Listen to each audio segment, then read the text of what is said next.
सुरपति सिर पर किरीट धारा, जिसमें मणियाँ कई हजारा, मणि की दुति जल से धुलते हैं। प्रभु पद नमिता सुख फलते हैं। सम्यक त्वादिक वश गुण धारे, वश विधि विधि रूप नासन हारे।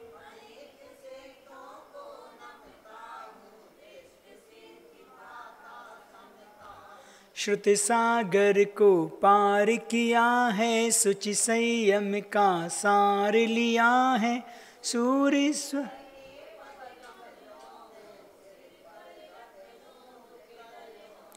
उन मार्गी के मदितम हरते, जिनके मुख से प्रवचन झरते।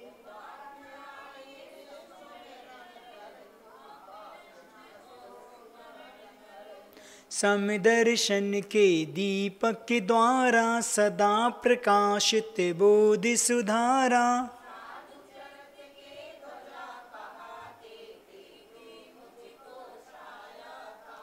विमल गुणालय सिद्धि जिनों को, उपदेशक मुनि गणी गणों को।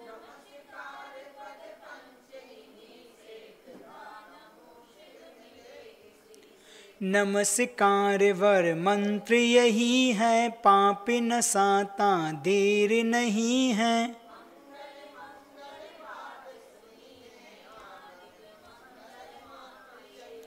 सिद्ध शुद्ध है जय अरिहंता, गणी पाठ का जय ऋषि संता।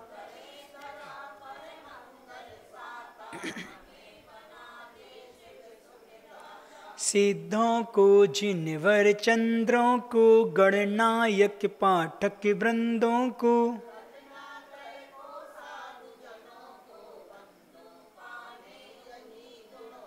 शूरपति चूड़ामणि किरणों से, लालित सेवित सतों दलों से।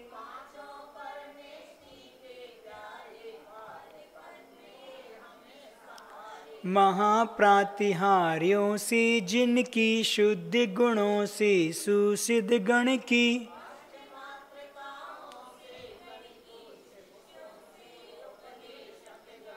वशुविधि योगांगों से मुनि की, करूं सदा दुति सुचि से मन की।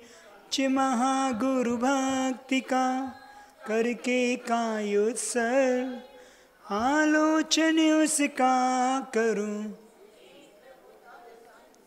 लोक शिखर पर सिद्धि विराजे, अगणित गुण गण मंडित हैं। प्रातिहार आठों से मंडित, जिनवर पंडित पंडित हैं।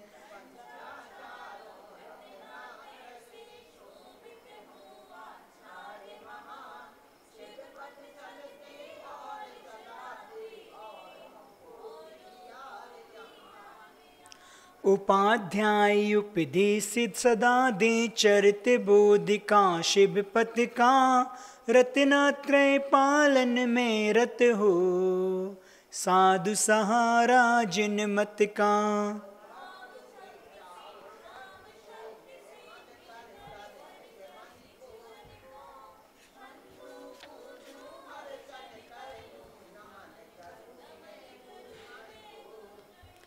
कष्ट दूर हो कर्म चूर हो, बोधि लाभ हो सदगति हो। वीर मरण हो जिन पद मुझको, मिले सामने सन्मति हो।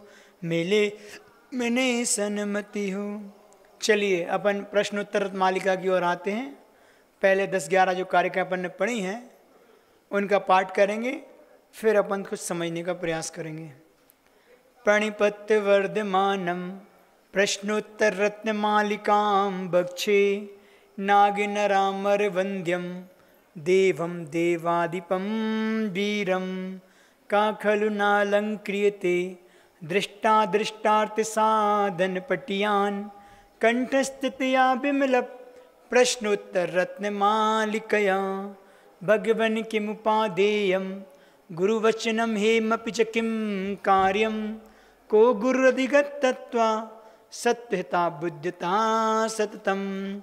त्वरितं किं कर्तव्यं विदुषा संसार संतत छेदा किं मोक्षतरुर्बीजं सम्यक् ज्ञानं क्रिया सहितं किं पथ्यधनं धर्मः का सुचिर्यस्य मानसं शुद्धं कहाँ पंडिता विवेकी किं विस्मवधीरता गुर्बा किं संसारे सारं बहुसोऽपि विचिन्त्यमानमिदमेव मनुजेषु दृष्टतत्त्वं स्वपरहिताद्युद्धतं जन्मे मदिरेव मोहजनका कहाँ स्नेहा के च दस्यव्यो विषया का भववल्ली तृष्णा को वैरी नन्वनुद्योगः कस्माद् भयमिव मरणा दन्धादपि को विशिष्यते रागी का सूरो यो ललना लोचन बाणेर्न चा व्यक्तता पातुम करणाञ्जलिभिः किं मृतमिव बुध्यते सदुपदेशा किं गुरुताया मूलं यत्तदे प्रार्थनं नामे किं गहनं स्त्रीचरितं कश्चित्रो यो न खण्डितस्तेने किं दारिद्र्यमसन्तोष एवं किं लाघवं याञ्चा किं जीवितमनवद्यं किं जाड्यं पाटवेपिनभ्यासः को जागर्ति विवेकी का निद्रा मूढ़ता जंतो। बारवा पढ़ रहे थे अपन कल, इसका एक बार उच्चारण कर लें। नलिनी दलगत जलरव तलरम यो किम यौवनम धन्मथायु केशधर कर निकिरा नुकारिण सज्जना एवे। विगत 1.5 माह से अपन यह स्वाध्याय करते हुए क्रम प्राप्त 12वें नंबर की कारिका पे अपन आए हैं और कल अपन ने सूत्र का कुछ समझने का प्रयास किया था कि नलिनी दलगत जलरव तलरम, अर्थात ललनी बोलते हैं कमल को और दल उसके पत्ते को।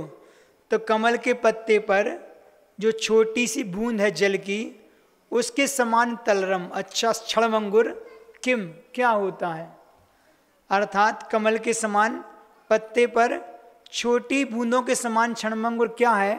तो आचार्य महाराज 3 चीज कहते हैं, यौवनम धनम अथ आयु, अर्थात यौवन धन अथ मतलब और आयु। 3 चीजें संसार में ऐसी हैं जो क्षणभंगुर हैं, कब विनाश को प्राप्त हो जाए भरोसा नहीं है इस चीज का। इसलिए जिस प्रकार कमल के पत्ते पर बूंद का भरोसा नहीं होता कब विलीन हो जाए, इसी प्रकार हमारा यौवन, हमारा धन और हमारी आयु कब विलीन हो जाए पता नहीं है। अपन ने कल तीनों चीज़ों की चंचलता के बारे में, मात्र यौवन के बारे में कल समझा था थोड़ा सा। धन और आयु की बात करेंगे। अपन ने कल क्या कहा था कि कोई भी व्यक्ति बूढ़ा नहीं होना चाहता, सब चाहते कि मैं हमेशा जवान रहूं, लेकिन जवान रहने के लिए पुण्य चाहिए। संसार में ऐसे व्यक्तित्व भी होते हैं जो कभी बूढ़े नहीं होते। कौन होता है? तीर्थंकर ऐसे होते हैं 16 वर्ष के किशोर अवस्था की, जैसी उनकी जो रहता है जीवन वैसे ही उनका अंत तक बना रहता है। भगवान महावीर कल मोक्ष चले जाएंगे, सुनो हमारी सुनो। भगवान महावीर 72 वर्ष की उम्र लेकर आए, लेकिन उनके 72 वर्ष हमारे जैसे नहीं होंगे कि 72 से अपने सफ़ेद बाल हो जाते हैं, बूढ़े हो जाते हैं, अपनी स्किन लटक जाती है। ऐसा भगवान से नहीं है। वह किशोर अवस्था को अंत समय तक बनाए रखते हैं। ऐसा लग जाए 16 वर्ष के किसी व्यक्ति का शरीर हो। अब देखो कि वो ऐसी अवस्था में जब पुरुषार्थ करते हैं तो कल हमारे बीच से मोक्ष को चले जाएंगे।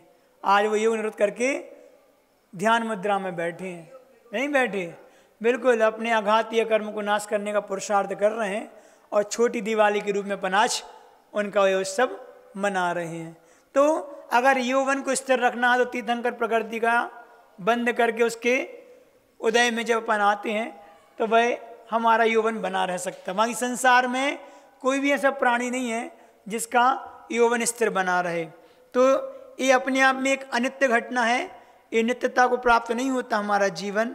बूढ़ा कोई नहीं होना चाहता, लेकिन अपने बुढ़ापे का जीवन सबको देखना ही पड़ता है। हमें पता ही नहीं चलता कि हम बचपन में थे, कब हम जवानी में आ गए और कब मेरा बुढ़ापा सामने मेरे खड़ा है। क्योंकि व्यक्ति को संसार इतना अच्छा लगता है और संसार के सुख इतने अच्छे लगते हैं कि उस सुखों में वह भूल ही जाता है कि हमने अपने जीवन को ऐसे ही खो दिया। कर्म लाइन सुनाई थी ना कि लड़कपन खेल में खोया और जवानी नींद भर सोया, बुढ़ापा देखकर रोया। फिर व्यक्ति को हाथ में से बुढ़ापा ही लगता है। लेकिन हाँ, जिसने जवानी में जीवन को अच्छे से जिया हो, अपने आचरण को अच्छा रखा हो और धर्म के साथ जीवन को आगे बढ़ाया हो, उसका बुढ़ापा भी कष्टकारी नहीं होता, क्योंकि वो धर्मात्मा है। धर्मात्मा व्यक्ति कभी अपनी मृत्यु से, अपने बुढ़ापे से डरता नहीं है। और अंत समय में अगर शालीनता से प्राणों को विसर्जन करना है, बुढ़ापे को रोग नहीं देखना, तो जीवन में धर्म तो करना होगा। जो धर्मात्मा होता है सच्चा, जो भगवान का भक्त होता है, कभी बीमारी के माध्यम से, रोगों से ग्रसित होकर मृत्यु को प्राप्त नहीं होता। वह अपना पूरा जीवन, पूरी आयु जीता है और पूरे जीवन को अच्छे जीता, इसलिए अपनी पूर्ण आयु को जीवन जीकर वो मरण को प्राप्त होता है। अगर मृत्यु से पहले अगर कष्ट रोग आते हैं तो कहीं ना कहीं हमारे जीवन में कोई कमी रही। तो ये यौवन हर कोई चाहता है, औषधि का सेवन भी करता है। अपने बाल सफ़ेद को देखकर वह डरता भी है कि देखो बाल हमारे काले सफ़ेद हो गए, लेकिन चेतता नहीं है। इसलिए चेतना चाहिए। बचपन तेरा सूर्य सुबह का, कल बताया था ना, और दोपहर जवानी, और सांझ ज्यों ढलता बुढ़ापा, और रात को तेरी खत्म कहानी। व्यक्ति का जीवन 4 दिन का होता है। कल एक कहानी भी समझी थी। तो यहाँ पे यौवन के बारे में इतना ही पर्याप्त है। अपन दूसरा विषय लेते हैं। यौवन और धन भी क्षणिक है। कैसा है धन? क्षणिक है। जिस धन को हम पूरे जीवन पुरुषार्थ करके कमाते हैं, जिसके प्रति विशेष आसक्ति रहती है, वह धन का भी पल का भरोसा नहीं है। हमने देखा है कि हमारे सामने लोग अर्श से फर्श पर आते भी देखे गए हैं और फर्श से अर्श पर जाते भी देखे हैं। तो कहते हैं जो लक्ष्मी होती है, जिसको अपन धन लक्ष्मी बोलते हैं ना, ये वो चंचला होती है। कब खिसक जाए, कब कहाँ चली जाए, कोई भरोसा नहीं हमारे हाथ से। इसलिए हम इसी को जोड़ने, इसी को इकट्ठा करने में लगे रहते हैं, लेकिन अपने पुण्य को नहीं जोड़ते। शास्त्र में लिखा है कि लक्ष्मी किसके पास ठहरती है? पुण्य आत्मा के पास ही ठहरती है। एक बार क्या होता है, एक राजा थे। राजा बहुत प्रजा के पालक थे, अच्छे से राज्य करते थे और वह हर तरीके से अपने प्रजा का ख्याल भी रखते थे। एक बार क्या होता है कि राजा ने अपने राज्य में घोषणा कर दी कि मेरे राज्य में जो भी व्यापार करेगा, वो व्यापार करने के बाद अगर कोई वस्तु बचती है तो वह वस्तु राजा अपने कोष में से खरीद लेता था। मतलब किसी को भी यहाँ पे निराश होने जाना नहीं कि मेरा माल बिका कि नहीं बैठा। तो इसके लिए राजा हमेशा सचेत रहता था। एक बार, और राजा हर दिन बाजार में जाता था, आखिरी में जाता था, जो बचता था सबको ले लेता था। एक बार राजा गया और जाने के बाद राजा ने देखा कि बाजार में एक वस्तु, एक मूर्ति रह गई। उस मूर्ति से उसने पूछा कि ये मूर्ति क्यों नहीं बिकी? तो वो कहता है व्यक्ति कि ये मूर्ति का नाम है अपशकुन। कौन सी मूर्ति है? अपशकुन की मूर्ति है। इसको जो भी ले जाएगा उस घर में अपशकुन होंगे। तो राजा ने कहा कोई बात नहीं, ये मूर्ति हमें दे दो। राजा ने उसको पैसे देकर और मूर्ति अपने पास ले आया। जैसे ही वह राज में प्रथम दरवाजे प्रवेश करता है और देखता क्या है कि उसके सामने से लक्ष्मी जी आती हैं। एक देवी आती है जो लक्ष्मी रहती है। उसने पूछा आप कौन? उन्होंने कहा मैं आपके राज्य की लक्ष्मी हूँ। तुम कहाँ जा रही हो? तो उन्होंने कहा मैं आपके राज को छोड़ के जा रही हूँ। क्यों जा रही हो? उन्होंने कहा आप अपशकुन को लेके आ गए, मुझे जाना ही पड़ेगा। राजा को छोड़ता, सोचता है दिमाग में और कहता ठीक है तुम्हें जाना तो चले जाओ। फिर थोड़ा आगे बढ़ता दूसरे दरवाजे पर, तो उसको एक देव की आकृति मिलती है। वो पूछता है कि तुम कौन? तो वो कहते हैं कि मैं आपका विवेक। उन्होंने कि तुम क्यों जा रहे हो? कि तुम अपने राज्य में अपशकुन लेके आ रहे हो, तो मेरा स्थान यहाँ पे नहीं है। राजा फिर कुछ सोचता है और फिर वहाँ से चला जाता है। मतलब कहता है ठीक है तुम्हें जाना तो जाओ। कुछ फिर तीसरे आगे बढ़ता है तो फिर पूछता है, फिर वहाँ से एक इस देवी और आती है। तो उन्होंने कहा तुम कौन? तो उन्होंने कहा मैं बुद्धि। फिर क्या तुम क्यों जा रही हो? तो बस क्रम सबका ही उत्तर था कि आप ऐसी वस्तु लेके आए, क्यों जाना पड़ेगा। तो जितने भी हमारे अंदर जो अच्छे गुण होते हैं, फिर यश आया, वैभव आया, एक एक करके सारे जाने लगे। अंत में फिर एक व्यक्ति और आया, उससे पूछा कि तुम कौन? तो राजा कहता है कि मैं सत्य हूं, मैं सत्य हूं। तो राजा कहता है कि नहीं, तुम मत जाओ, सब चले जाए, कोई देख, लेकिन मेरी सत्यता मेरे साथ बनी रहना चाहिए। इस सत्यता का परिणाम है कि मैंने आज ये पुरुषार्थ करके, कि मेरा नियम था कि मैं इस नियम को भंग नहीं करूंगा, कि जो भी मेरे राज्य में बचेगा मैं लेके आऊंगा। तो कहते हैं सत्य ने उसकी बात स्वीकार कर ली और वो नहीं गया, और सत्य नहीं गया राजा के जीवन से, तो जितनी भी चीज़ें गई थी, बुद्धि, विवेक, पैसा, धन, सब वापस आ गया। तो हमारे जीवन के सबसे बड़ा धन क्या है? सबसे बड़ा धन है हमारा सत्य। जिसके जीवन में सत्य होता है वह कभी हारता नहीं है, वह कभी परेशान नहीं होता। सारे हमारे गुण चले जाएं, लेकिन एक सत्य ऐसा गुण है कि जिसको देखते हैं कि सारी चीज़ें वापस आ जाया करती हैं। तो ऐसे ही हम अपने धन के लिए बेईमानी तक पह जाते हैं। धन हमें बेईमान बनाता है, अपने में आपस में लड़ाता है। जितना प्रेम है सब धन के कारण सब हमारा दूर चला जाता है। अपन पढ़ते ना, द बाप बड़ा ना भैया, द होल थिंग दैट की भैया सबसे बड़ा रुपया। सबसे बड़ा क्या होता है? उसके आगे ना पिताजी बड़े होते हैं ना भाई बड़ा होता है। बैर कौन कराता है? बैर वही धन कराता है। अगर भाई भाई मनमुटाव होता है तो उसके पीछे कारण रहता है पैसा। घर में अगर अशांत वातावरण बनाता है तो कहीं ना कहीं पैसा। तो गरीब से अमीर बनना सबको अच्छा लगता है, किंतु अमीर से गरीब कोई नहीं बनना चाहता, किसी को अच्छा नहीं लगता। किंतु धन भी कभी स्थिर नहीं होता, रहता कभी नहीं रहता। जिसका पुण्य का उदय होगा धन उसके पास आ जाता है, और जिसका पाप कर्म का उदय आएगा तो आता हुआ धन भी चला जाता है। अर्थात करोड़पति भी रोडपति बनते देखे गए हैं, और रोडपति भी करोड़पति बनते देखे जाए हमारे सामने। हमने भी कई ऐसे लोग देखे जिनमें अपार धन वैभव था, लेकिन अपने जीवन का, अपने धन का दुरुपयोग किया तो रोड पे आते हुए भी देर नहीं लगी। एक व्यक्ति को देखा था जो इतना वैभवशाली, इतना वैभव था, वो 500 के नोट से अपनी सिगरेट जलाता था। क्या करता था? 500 के नोट से सिगरेट जलाते थे, इतना वैभव था उसके पास। और अपनी आंखों के सामने ऐसा देखा कि उसके घर में खाने को नहीं बचा, क्योंकि उसने अपने जीवन का उपयोग नहीं किया, उस धन का सम्मान नहीं किया। तो जो धन है वो भी एक सम्मान मांगता है। सम्मान किस रूप में? आपके पुण्य से संपदा प्राप्त हुई है, इसका सदुपयोग करना। पंचेंद्र के विषय भोग में लगाओगे, पाप का कारण है, नियम से आपको नीचे ले जाने वाला है, इस जीवन को भी आपके पुण्य को छीन करने वाला है, आने वाले जीवन में भी पाप का कारण बनता है।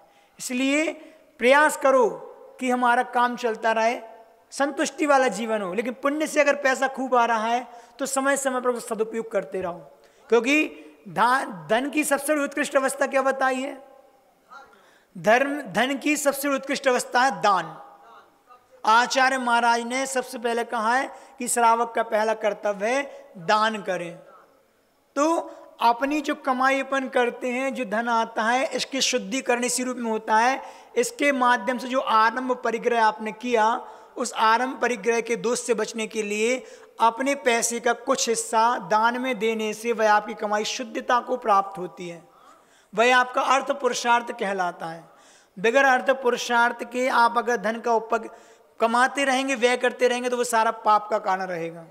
इसलिए हमेशा न्याय नीति से भी उपार्जन करना है, और साथ में उसका सदुपयोग भी सही दिशा में, दान के क्षेत्र में, करुणा के क्षेत्र में, धर्म के क्षेत्र में, आयतन के क्षेत्र में हमेशा इसका हमें सदुपयोग करना चाहिए। जो बुद्धिजीवी श्रावक होते हैं वही करते हैं।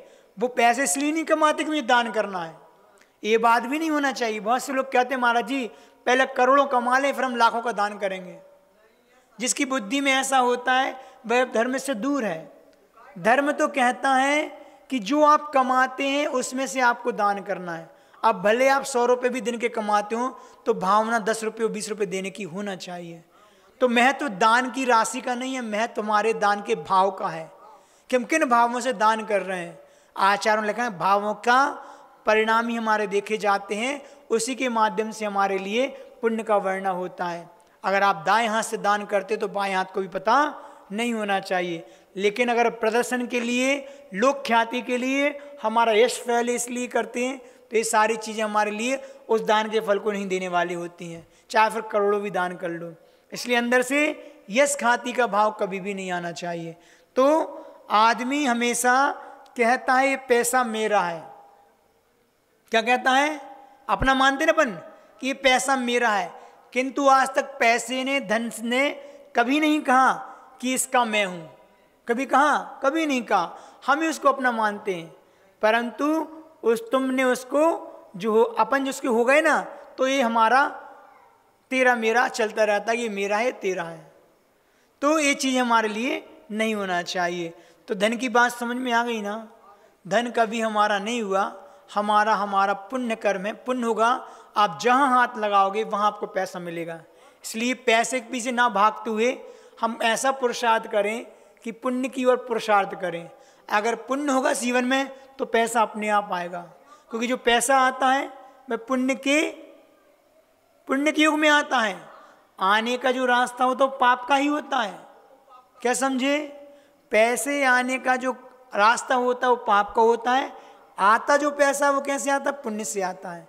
तो पुण्य से आयु संपदा का उपयोग पुण्य के क्षेत्र में ही करना चाहिए, वही आपको परंपरा से मुक्ति में कारण बनेगा। और अगर अपने वैभव का उपयोग आप भोग विलासिता घर गृहस्थी में अपने शौक के लिए करेंगे तो ये हमारी संसार का ही कारण रहेगा। क्योंकि जब वैभव बढ़ता है तो अपन अपनी शौक में खर्चा करते हैं। तो आचार्य ने लिख दिया कि बहु आरंभ बहु परिग्रह नरकस्य वशा। बहुत आरंभ बहुत परिग्रह जितना जोड़ोगे ये सब नरक के ले जाने का कारण बनेगा। आदमी करता है, पहले गाड़ी चाहिए, फिर बंगला चाहिए, फिर मोटर कार चाहिए, इसी में तो करता है खर्चा। किस में करता है? पैसा आएगा तो इसमें करेगा। हम मना नहीं करते, अपने लिए जितना करना उतना कर लो, लेकिन एक हिस्सा धर्म के लिए भी छोड़ो। एक दिन एक उदाहरण दिया था एक प्रवचन में कि जैसे वो आम होता है, भाई आम कैसा होता है? आम के अंदर माल होता नहीं होता, सबको बहुत पसंद होता है।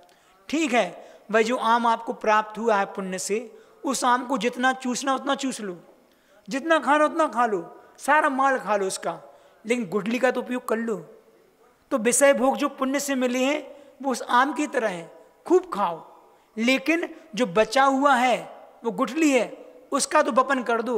उस गुठली को बो दोगे आप तो एक पेड़ फिर खड़ा हो जाएगा आम का। इसी प्रकार गुठली के बराबर अगर अपन ने अपने दान का सदुपयोग कर लिया तो पुनः एक दान के फल स्वरूप एक फिर से एक पुण्य से पेड़ खड़ा हो जाएगा धन का। तो उसका फिर उपयोग करते रहना। तो कहीं ना कहीं अपन को देखना है कि अपन क्या चाहते हैं, पूरा आम भी खाना चाहते हैं, गुठली का भी दुरुपयोग करते हैं और साथ साथ गुठली के अंदर गोई का भी प्रयोग कर लेते हैं। एक प्रकार से पूरा निचोड़ लेते हैं अपने जीवन को। अंत में पुण्य सत्ता में कम रहता है, जब जाते हैं तो पर्याय हमारी बिगड़ ही जाती है। मुश्किल से मनुष्य पर्याय जैन कुल मिला है, बुद्धि विवेक मिला है, धन का कैसा कमाना है, कैसे उसका उपयोग करना है, ये सारी व्यवस्थाएं हमारे शास्त्रों में दी हैं। हम समझते भी हैं, इसके बाद भी अगर उसको नहीं कर पाते तो कहीं ना कहीं हमारी कमी कहलाएगी। अपन तीसरे प्रश्न पे आते हैं। अर्थ अपन दान का समझ में आ गया होगा। तीसरा क्या है? आयु। हमने कहा था पहले भी कर सके कि सबको अपनी आयु प्रिय है। कोई भी संसार में मरना नहीं चाहता। कोई चाहता है? कोई भी नहीं। 3 गतियों के जीव ऐसे हैं जो मरना नहीं चाहते। 2 गतियों के जीव ऐसे हैं कि जहाँ जाना भी चाहते हैं और ठहरना भी चाहते हैं। लेकिन त्रेंच ऐसी है गति जहाँ कोई जाना नहीं चाहता। कोई पशु बनना चाहता है? कोई नहीं, लेकिन वहाँ चला जाता तो वहाँ से मरना नहीं चाहता। लेकिन नरक एक ऐसी है, ना जाना चाहता है ना वहाँ से रुकना चाहता है। तो सोचो, तो जहाँ भी ये 3 गति संबंधी है कोई भी मरना नहीं चाहता, लेकिन आयु कर्म समाप्त होते ही वहाँ से हमें जाना पड़ता है। मृत्यु हमारे सामने खड़ी होती है। कोई जन्मते हैं, कोई बाल अवस्था में, तो कोई युवा अवस्था में, और कोई बुढ़ापे में मरण को प्राप्त हो जाता है। इस आयु का कोई भरोसा नहीं है, कब ये दीपक बुझ जाए हमारा भरोसा है, क्षण का नहीं है। कल ही परसों कहा था, ऐसे भीषण काल से गुजर के आए कोरोना के, इतनी सस्ती हो गई थी मृत्यु कि पता ही नहीं हमारे आजू बाजू कब कौन चला जाए। लेकिन फिर भी हमें अपने जीने पर बहुत भरोसा रहता है। हम तो जिएंगे, कोई चला जाए चल ना जाए। कभी भी आदमी अपने ऊपर नहीं लेता कि मुझे भी मरने वाला, मेरा भी समय आने वाला है। सबको ये पता रहता कि मैं तो जीवन जीऊंगा। आयु वायु के समान है। आयु किसके समान है? वायु के समान है। भोग बादल के समान है। कब उड़ जाए आयु पता नहीं, हवा कब आती कब चली जाती, ऐसी आयु कब वही कब छीनो पता नहीं है। हमारे भोग उस बादल की तरह हैं, बादल आए कुछ समय ठहरे चले गए, भोग जीवन भर स्थित नहीं रह सकते, है ना। इष्ट जनों का जो संयोग है वह भी नष्ट होने वाला है। जितने भी हमारे मन के लोग हैं, चाहे व्यक्ति हो चाहे वस्तु हो, सबको नष्ट होना है, कोई शाश्वत नहीं है। चाहे घर में माता पिता हो, चाहे परिवार हो, चाहे पत्नी हो, चाहे बेटे हो, चाहे धन हो, चाहे वैभव, चाहे कुछ भी हो, कुछ भी शाश्वत नहीं, सब नष्ट होने वाला है। और ये सारी विभूतियाँ कैसी हैं? बिजली के समान चंचल हैं, चमकती हैं और विलीन हो जाती हैं। ऐसी विभूतियों के पूरे हम अपने आप को ऐसा मानते कि नहीं मेरा तो बहुत जीवन है, मुझे बहुत आयु को जीना है। एक राजा थे और राजा अपनी भोग विलासिता में इतने मग्न थे कि उनको ध्यान ही नहीं रहा कि जीवन का अंत समय निकट आ गया है। उनका उम्र जो थी 100 वर्ष थी। यमराज उनके पास आते हैं और कहते हैं राजा साहब चलिए आपका समय हो गया है। राजा कहते कहाँ चलिए? यमलोक जाना है, आपको 100 वर्ष का जीवन निश्चित किया था और 100 वर्ष पूर्ण हो गए। राजा कहते हैं 100 वर्ष? हमें तो अभी कुछ काम ही नहीं हुआ मेरा, अभी तो मुझे बहुत से कार्य करना है, इतने छोटे जीवन से क्या होता है? नहीं, इतने से काम नहीं चलेगा, मुझे तो और जीना है। यमराज कहते हैं कि नहीं, अब आप तो जाना ही पड़ेगा, नहीं आप कुछ और उपाय करें, अभी मुझे अपने और काम से कुछ ऐसा उपाय करो कि मुझे 100 वर्ष का जीवन और मिल जाए। तो यमराज कहते ठीक है, आप एक काम करो, आपके एक पुत्र की उम्र दे दो, कोई ना कोई तो मरना पड़ेगा, मैं आया हूं तो किसी को लेके जाऊंगा, आप किसी अपने एक पुत्र को दे दो तो मैं आपको 100 वर्ष का जीवन दे दूंगा। राजा का ठीक है। राजा अपने एक पुत्र से कहा कि बेटा मुझे अभी बहुत से काम शेष हैं, मुझे अपने वैभव को बढ़ाना है, अपने राज्य का साम्राज्य को फैलाना है, अभी मरना नहीं चाहता, एक काम करो मेरी जगह तुम चले जाओ। पुत्र कहता ठीक है पिताजी, आपकी आज्ञा सिरोधार्य है, मैं चला जाता हूँ। किंवदंती है, अपन को समझना उदाहरण से। तो वह यमराज उसके एक पुत्र को ले जाता है, राजा को 100 वर्ष का जीवन और मिल जाता है। राजा 100 वर्ष का जीवन और जीता है, और वो तो भाई है ना कि पता ही नहीं चलता कब उम्र निकल जाती है, हाँ विश्वास नहीं होता। उसके 100 वर्ष का जीवन और निकल गया, 200 वर्ष पूर्ण हो गए। फिर यमराज सामने खड़े हैं, राजा साहब चलिए। राजा साहब फिर बहाना, अभी तो मुझे और जीना है, मेरी चाह खत्म नहीं हुई, मेरी इच्छाएं खत्म नहीं हुई, मुझे भी और कुछ करना है, मैं अभी नहीं जा सकता, तुम कुछ और उपाय बताओ। यमराज ने कहा वही उपाय है कि मैं आया हूं तो लेके जाऊंगा, चाहे आपको लेके जाऊं चाहे आपके पुत्र को लेके जाऊं, आप जिसको भी भेजना चाहें। राजा पुनः अपने दूसरे पुत्र से कहता है कि मैं तो अभी नहीं जाना चाहता, मुझे तो बहुत कुछ करना है, तुम चले जाओ। दूसरा पुत्र भी चला जाता है, राजा को 100 वर्ष का जीवन और मिल जाता है। ऐसे करते करते एक एक करके कितना जीवन निकल गया?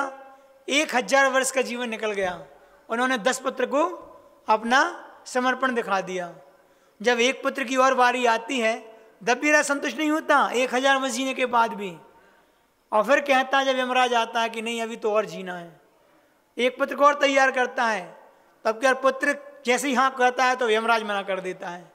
पुत्र से कहता है कि देखो तुम्हारे पिता की तो क्या है, जीने की चाह कभी खत्म नहीं होने वाली, कि उन्हें कब मरना पड़े, लेकिन तुमने तो अभी जीवन जिया ही कितना है, तुमने अभी जीवन जिया ही कितना है, तुम मत जाओ, अब की बार पिता को जाने दो।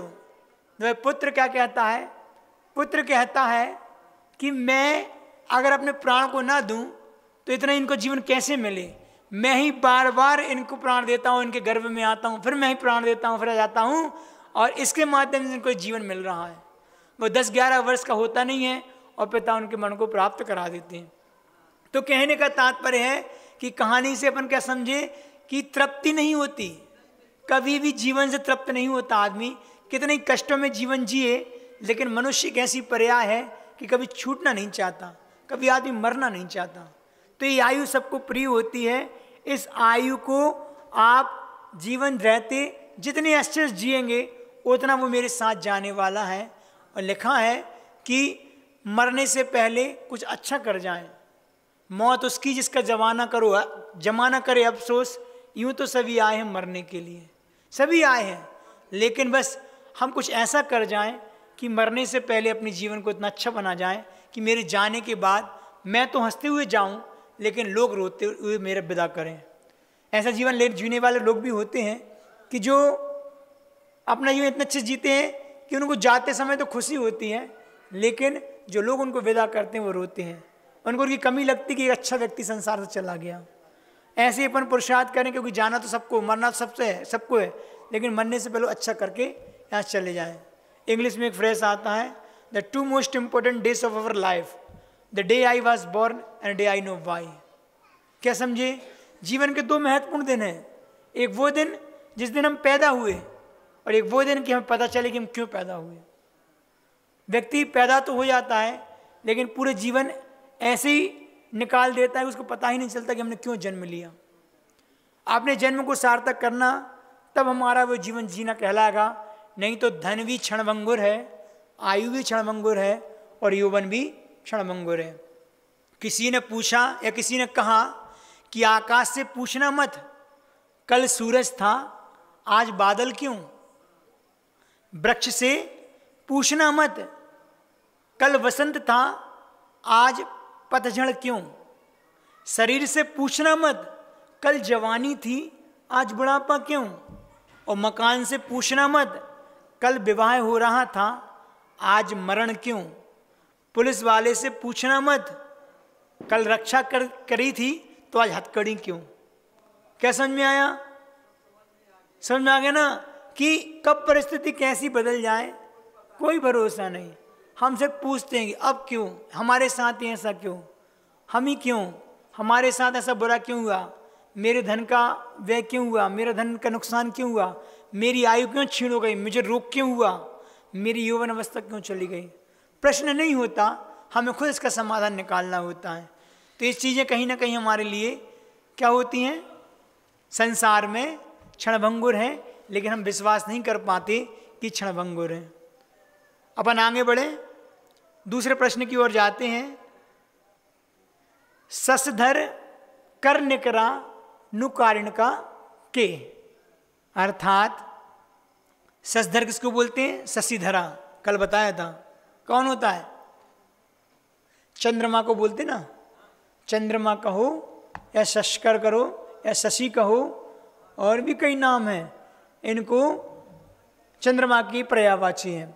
तो चंद्रमा के कर मतलब किरणों के, निकर मतलब समूह को, अनुकरण, अनुकरण करने वाला, फॉलो करने वाला। चंद्रमा की किरणों के समूह को अनुकरण करने वाला कौन है? के कौन है? तो सज्जना एव, सज्जन पुरुष ही है। अर्थात चंद्रमा की किरणों के समान शीतलता और प्रकाश को देने वाले कौन होते संसार में? सज्जन पुरुष हैं। सज्जन की पहली पहचान क्या होती है? सज्जन पुरुष वह कहलाता है जो अपने विवेक और बुद्धि का प्रयोग प्रत्येक कार्य में करता है। अर्थात कोई भी काम करने से पहले जो सोचता है कि ये काम सही है कि गलत है, वह सज्जन कहलाता है। और सोचने के बाद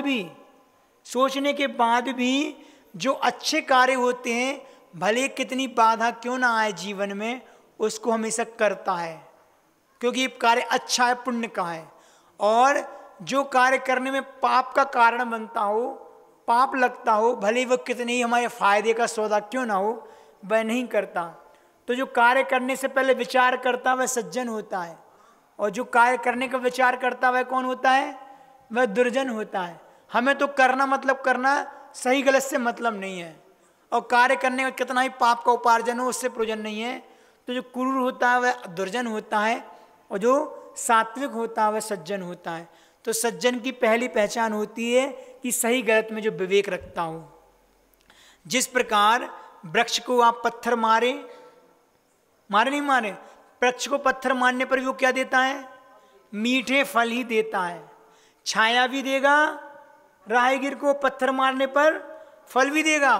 उसी प्रकार सज्जन पुरुष को है, कोई भी उसको परेशान करे, कोई भी उसका बुरा करना चाहे, तब भी वह उसके मुख से मिश्री के समान मीठे मधुर वचन ही निकलते हैं। कभी भी वो कठोरता का प्रयोग नहीं करता, कभी प्रतिकार नहीं करता। सज्जन पुरुष बुरे करने वाले का भी बुरा नहीं सोचता। जो अच्छा है उसका तो अच्छा सोचता ही है, लेकिन जिसने बुरा किया उसके बारे में बुरा ना सोचे, वह सज्जनता की पहचान है। इसलिए साधु कहो सज्जन को एक अर्थवाची है। साधु क्या करता है? किसी का बुरा सोचता नहीं है, कोई उसका बुरा करे तो भी उसका बुरा नहीं चाहता, है ना। यशोधर मुनि के गले में सर्प डाला था, किसने? श्रेणिक राजा ने, फिर भी प्रतिकार नहीं किया। और जब रानी के कहने से उसको अलग किया तो भी उसने कोई उनकी प्रशंसा नहीं की, दोनों को एक साथ आशीर्वाद दिया। राजा को आश्चर्य होता है कि बुरा किया उसके और भी आशीर्वाद, अच्छा कर रहा तो भी आशीर्वाद। ये साधुता की पहचान होती है। क्योंकि कुछ भी जीवन में बुरा होता है वह नौ कर्म पर हावी नहीं होता, वह अपने कर्मों पर हावी होता है। वह कहता मेरा कर्म था, ये तो निमित्त मिला है। साधु की, सज्जन की प्रवृत्ति शेर की तरह होती है और दुर्जन की प्रवृत्ति किसकी तरह होती? कुत्ते की तरह होती है। शेर को अगर आप लाठी से या बंदूक से मारोगे तो शेर किसके ऊपर छपटता है? मारने वाले पर। और कुत्ता क्या करता है? कुत्ता उस डंडे पर आक्रमण करता है जिस डंडे से मारो, उसको लगता है डंडा मुझे मार रहा है। तो हाँ, सज्जन पुरुष क्या करता है? सज्जन हमेशा उस पर प्रक्रिया नहीं करता, व्यक्ति पर नहीं करता कि इसने मेरा बुरा किया है। वह नौ कर्म को ना देख के अपने कर्मों को, अपने अंदर की बात देखता है। और जो मूर्ख होता है वह हमेशा नौ कर्म पर हावी होता है कि इसने मेरा बुरा किया, इसने मेरा बुरा किया। तो हमारे लिए हमेशा सज्जनता का प्रयोग होना चाहिए। कोई मेरा बुरा भी करे तो उसका अच्छा करने का, जिस प्रकार वो वृक्ष होता है हमेशा उपकार ही करता है, हमेशा उपकार करेगा। तुम चाहे पत्थर मारो चाहे लाठी मारो, वह नीचे आपको फल ही देगा। एक प्रसंग है कि भारत के एक राष्ट्रपति हुए, कौन? डॉक्टर राधाकृष्णन। सुनिए, हमारी बात सुनिए कि भारत के राष्ट्रपति हुए डॉक्टर राधाकृष्णन। अपने राष्ट्रपति काल में वह एक बार अमेरिका गए, और अमेरिका में उस समय राष्ट्रपति कौन थे? वहाँ के राष्ट्रपति मिस्टर कैनेडी थे, एक कैनेडी करके हुए हैं। अचानक मौसम बिगड़ जाने के कारण उनका जो विमान था, उनकी जो फ्लाइट थी, वह पहले ही उतार लिया गया। मौसम खराब था, जहाँ उतरना था वहाँ उसको लैंड नहीं कराया। तो वहाँ से वह सड़क मार्ग से सीधे व्हाइट हाउस आए। राष्ट्रपति भवन होता है ना अमेरिका का, व्हाइट हाउस। तो प्रोटोकॉल के तहत उनके सारे स्वागत सत्कार की व्यवस्था धरी रह गई। कोई स्वागत होना था, अगर वो फ्लाइट एक जगह पे जहाँ उनको लैंड करना था वहाँ होता तो वहाँ उनको खूब स्वागत होता, लेकिन वहाँ ना उतर के उनको दूसरी जगह उतारा तो उनकी सारी व्यवस्थाएं धरी रह गई। कैनेडी साहब ने अपनी तरफ से, अमेरिका के प्रेसिडेंट ने खेद व्यक्त किया कि परिस्थितियों मतलब हमने आपका स्वागत नहीं कर पाए, हम अपनी तरफ से खेद व्यक्त करते हैं, और परिस्थितियां अनुकूल न होने के कारण हम आपका समुचित सत्कार नहीं कर पाए। किससे बोलते हैं? ये भारत के राष्ट्रपति से बोलते हैं। इसका हमको खेद है। तो जो राधाकृष्णन जी थे हमारे प्रेसिडेंट, उन्होंने बहुत अच्छा जवाब दिया। उन्होंने क्या कहा? वह कहते हैं कि never mind mister Kennedy, English में बोलते हैं never mind mister Kennedy, we can not change the event, certainly we can not change the event, certainly change our attitudes toward them. क्या कहा? हिंदी बताइए। राष्ट्रपति महोदय, आप किसी बात का खेद ना करें, हम परिस्थितियों को भले ही न बदल पाए, बन गई परिस्थिति, लेकिन परिस्थितियों के प्रति अपने दृष्टिकोण को, अपने नज़रियों को तो हम जरूर बदल सकते हैं, एटीट्यूड को तो बदल सकते हैं। नहीं, और कोई व्यक्ति होता तो हो सकता है उसमें रोष कर सकता था कि तुमने हमारा स्वागत नहीं किया, सत्कार नहीं किया, लेकिन उन्हें परिस्थितियों को समझ के, उसको भांप के का कोई बात नहीं, हम परिस्थिति को नहीं बदल सकते, लेकिन उसके प्रति हमारा नज़रिया तो, हमारी सोच तो बदल ही सकती है। इसलिए ऐसे सज्जन लोग भी होते हैं। सज्जनता थी तो उन्होंने उस चीज़ के लिए स्वीकार किया, नहीं तो फिर आदमी तो जरा जरा सी बात में रोष करता है। तो ये सज्जनता की पहचान होती हैं। और भी बहुत सी चीज़ें हैं, अपन कल एक दो कहानी और सुनेंगे, आज समय कम है, नहीं तो हम आगे बढ़ते उस चीज़ के लिए। तो सज्जन व्यक्ति वह है जिसका किसी से द्वेष नहीं होता। मैं किसी से द्वेष नहीं रखता, बुराई नहीं रखता, बैर नहीं रखता। वह किसी की भी न बुराई करता है न बुराई रखता है, किसी की बुराई भी नहीं करेगा। वह शत्रु को भी अपना मित्र बना लेता है। सज्जन की ताकि पहचान तो जो ही है, जो अपने शत्रु को भी मित्र बना ले वह सज्जन है। तो देख लो हम कितने सज्जन हैं, हमारा किससे बैर है कि नहीं है, कि संसार में किसी से बैर है कि नहीं है। देख लें, अपने अपने मन को टटोल लें।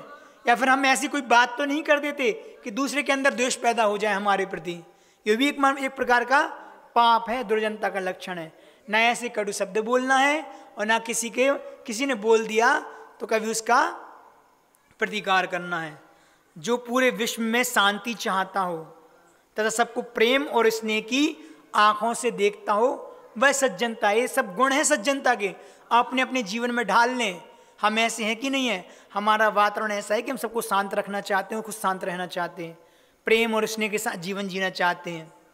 अगर है तो हम सज्जन हैं। और कौन सी पहचान है? जो पवित्रता और स्वतंत्रता की रक्षा के लिए मृत्यु को भी सहर्ष स्वीकार कर ले। क्या? अपनी पवित्रता को खंडित ना होने दे और अपनी स्वतंत्रता की रक्षा के लिए परतंत्र नहीं चाहता, उसके लिए मृत्यु को भी स्वीकार कर सकता है। वह होता है सज्जन व्यक्ति, उसको भी निमंत्रण दे देता है। और क्या है?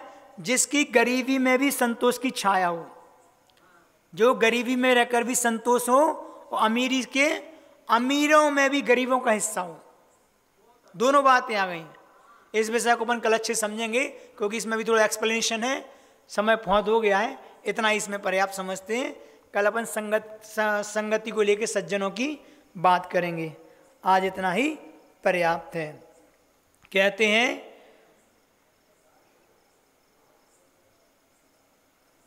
एक बात बतानी थी, याद आ जाए तो बता देते हैं उसको।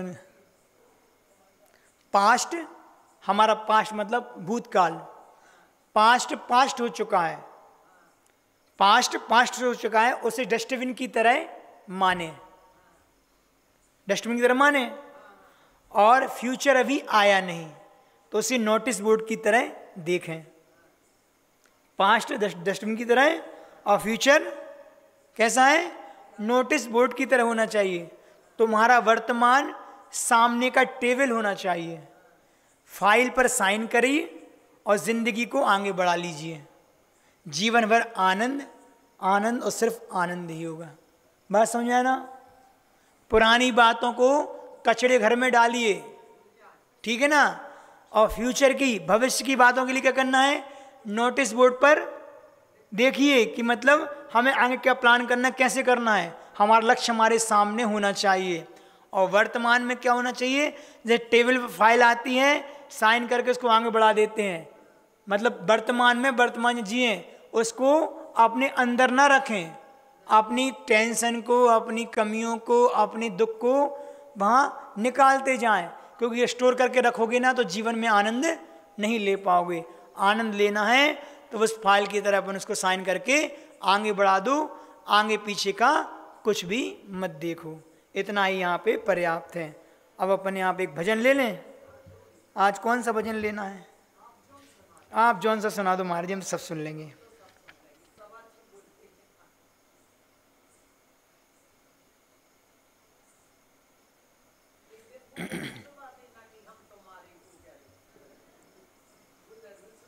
वही सुना दे रहे, चलो।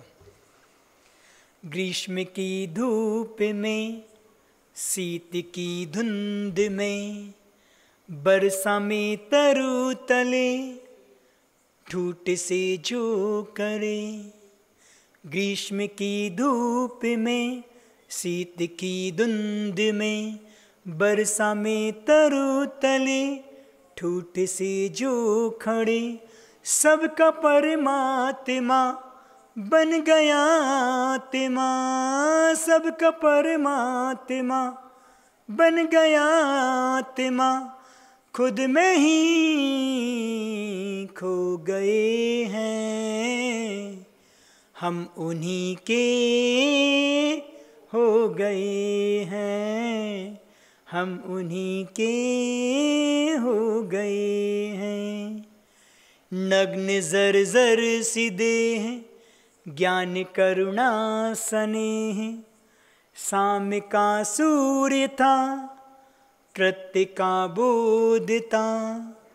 पदवी को छोड़कर मोह को तोड़कर, पदवी को छोड़कर मोह को तोड़कर, देव उजाला जगत से गए हैं।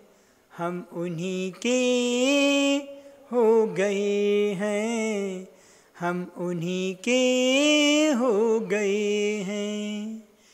ज्ञान रवि की तपन विद्याधर का बदन, विद्या ज्योति जली जग की प्रज्ञा जगी। शिष्य को गुरु बना ज्ञान दे करे घना, शिष्य को गुरु बना ज्ञान दे करे घना। देह को बस बदल जो गए हैं, हम उन्हीं के हो गए हैं, हम उन्हीं के हो गए हैं। मेरे गुरु हैं महा इनसा जग में कहाँ। पाया जब से दरस हुआ सम्यक दर्श। हो समाधि मरण फिर से हो गुरु मिलन, हो समाधि मरण फिर से हो गुरु मिलन। एक यही कामना कर चले हैं, हम उन्हीं के हो गए हैं, हम उन्हीं के हो गए हैं। ग्रीष्म की धूप में, शीत की धुंध में, बरसा में तरु तले ठूठ से जो खड़े। सबका परमात्मा बन गया आत्मा, सबका परमात्मा बन गया आत्मा। खुद में ही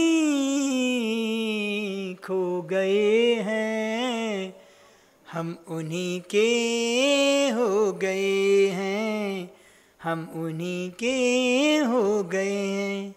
हम उनके, वो हमारे। ऐसे गुरुदेव भगवंत श्री विद्यासागर जी महाराज की